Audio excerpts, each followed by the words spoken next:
आज का पहला पाठ इब्रानियों के नाम संत पौलुस का पत्र, अध्याय 10, पद संख्या 32 से 39।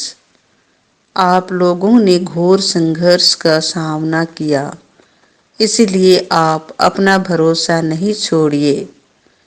उन बीते दिनों को याद कीजिए जब आप लोग ज्योति मिलने के तुरंत बाद दुखों के घोर संघर्ष का सामना करते हुए दृढ़ बने रहे।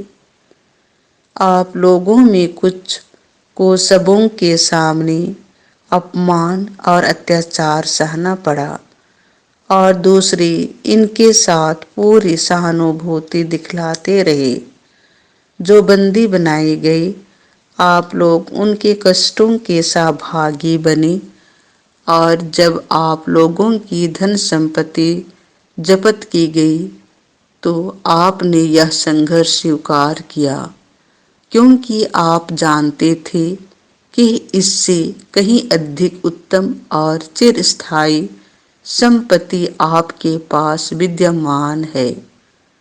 इसलिए आप लोग अपना भरोसा नहीं छोड़िए, इसका पुरस्कार महान है। आप लोगों को धैर्य की आवश्यकता है, जिससे ईश्वर की इच्छा पूरी करने के बाद आपको वह मिल जाए जिसकी प्रतिज्ञा ईश्वर कर चुका है। क्योंकि धर्म ग्रंथ यह कहता है, जो आने वाला है वह थोड़े ही समय बाद आएगा, वह देर नहीं करेगा। मेरा धार्मिक भक्त अपने विश्वास के कारण जीवन प्राप्त करेगा, किंतु यदि कोई पीछे हट जाए तो मैं उस पर प्रसन्न नहीं होऊंगा।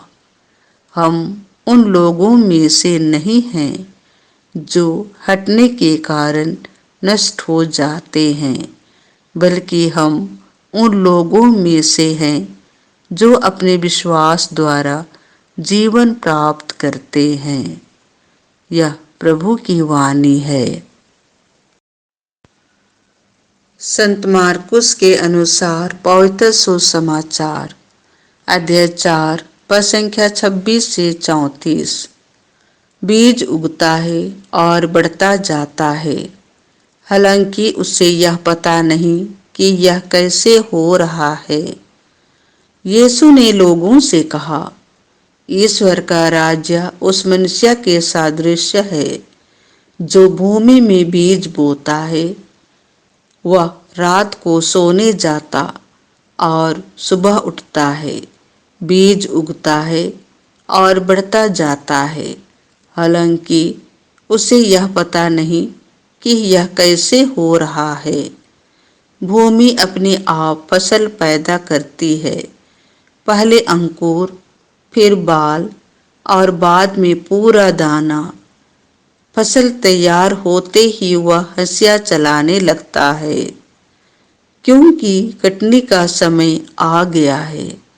यीशु ने कहा, हम ईश्वर के राज्य की तुलना किससे करें? हम किस दृष्टांत द्वारा उसका निरूपण करें? वह राई के दाने के सदृश है। मिट्टी में बोया जाते समय वह दुनिया भर का सबसे छोटा दाना है, परंतु बाद में बढ़ते बढ़ते वह सब पौधों से बड़ा हो जाता है और उसमें इतनी बड़ी बड़ी डालियां निकल आती हैं कि आकाश के पंछी उसकी छाया में बसेरा कर सकते हैं। वह इस प्रकार के बहुत से दृष्टांतों द्वारा लोगों को उनकी समझ के अनुसार सुसमाचार सुनाते थे। वह बिना दृष्टांत के लोगों से कुछ नहीं कहते थे, लेकिन एकांत में अपने शिष्यों को सब बातें समझाते थे। यह प्रभु का सुसमाचार है।